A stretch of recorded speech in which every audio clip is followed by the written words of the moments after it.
to start with, it's really important to reinforce the fact that whilst we've all been at sea over the last sort of 6 to 8 weeks, we're not all in the same boat. So there's going to be lots and lots of different experiences for people. Some people are going to be really happy and really excited to be coming back to work. Other people are going to be very apprehensive.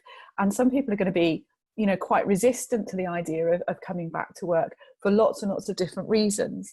And so I think kind of the first thing to remember is that we're not dealing with just, you know, with one mindset. We've got lots and lots of different factors to take into consideration.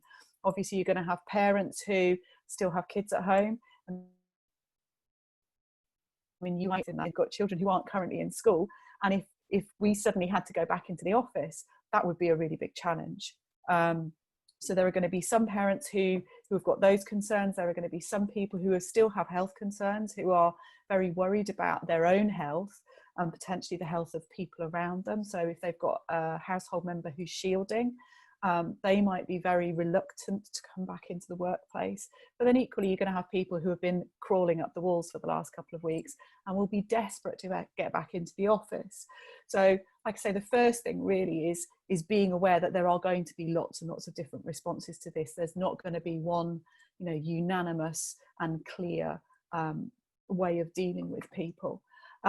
I think what I'd probably say is, you know, we've had conversations before about emotional needs. Come back to those emotional needs when you're thinking about how to support people as they return to work. If we can think about it from that emotional needs perspective, that's going to give us a really good insight into the challenges that people might be experiencing, and particularly those emotional needs around security, around control, probably around status as well, so about being communicated with. So I think the most important thing is clarity of communication, taking into account how can I make these people feel as safe as possible, knowing that there is still a lot of uncertainty about, you know, what we're doing and what people are being expected to do. How can I give people a measure of control over this? Because I imagine a lot of people will have felt quite out, or really had a choice in what they're being asked to do.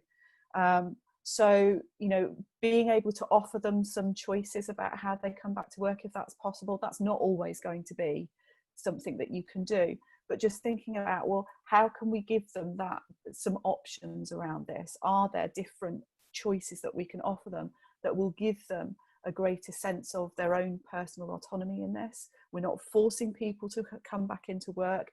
We're looking at ways to make this the right experience for us as employers and for our employees as well. So I think I would come back to emotional needs in the first place, and just think about it from that perspective, in terms of security and control are going to be really big issues at the moment. How can I try and help my people to feel as secure as possible and give them a measure of choice in what's going on, so that they don't feel like they're being forced into something that they're not comfortable with. If you've got a lot of people, so you perhaps a standalone HR manager with a large workforce, you know, how is the best way then to communicate with those people and take into account all of their emotional needs? So obviously at that point you're having to think about sort of the majority rule in terms of what's the most, you know, what's my greatest proportion of my workforce going to be in terms of coming back to work, not wanting to come back to work, that kind of thing. But again, it comes back to just be really clear and concise about communication. Be very clear about what people are going to be expected to do, how you're going to do that, the how, what, where, when and why. How do we want you to come back to work? When do we want you to be here? What is that going to look like? You know, why are we doing this? And maybe start with the why first, give people the reason, because you probably don't want everybody coming back to work. Actually, there will be certain groups of people that you will want to be bringing back into work. There may be other groups of people who you think, actually, it would be better if we could keep some of those people still out of the office environment and really prioritise who's in to the people who really, really need to be there, either because they can't work from home or because, because actually it will be beneficial for them to come back. But I think, you know, if you're looking at a really big organization and you're just one HR manager, have a really clear message, cover the how, what, where, when and why, and maybe consider doing some video communication rather than just written communication. So, you know, written communication is really important because you can be very clear and very specific about facts in written communication. And I think a combination of the two can be really powerful. But people will have been missing to some degree that physical connection with work.